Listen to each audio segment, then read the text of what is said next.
আজ মহাষ্টমী সকাল থেকে মণ্ডপে মণ্ডপে চলছে পুষ্পাঞ্জলি, কুমারী পুজো। পুজোর উৎসবে মাতোয়ারা শহর থেকে জেলা সেই একই চিত্র লক্ষ্য করা গেল বীরভূমের বক্রেশ্বরে। দেবী পূজিতা হন মহিষাসুরমর্দিনী রূপে। ইতিহাস ও পুরাণ মিলিয়ে বক্রেশ্বর হয়ে উঠেছে তীর্থযাত্রীদের গন্তব্য।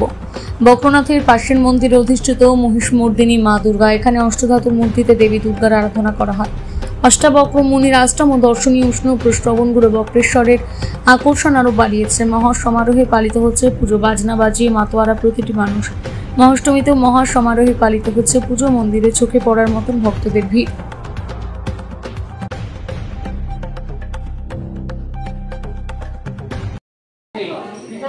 বলুন।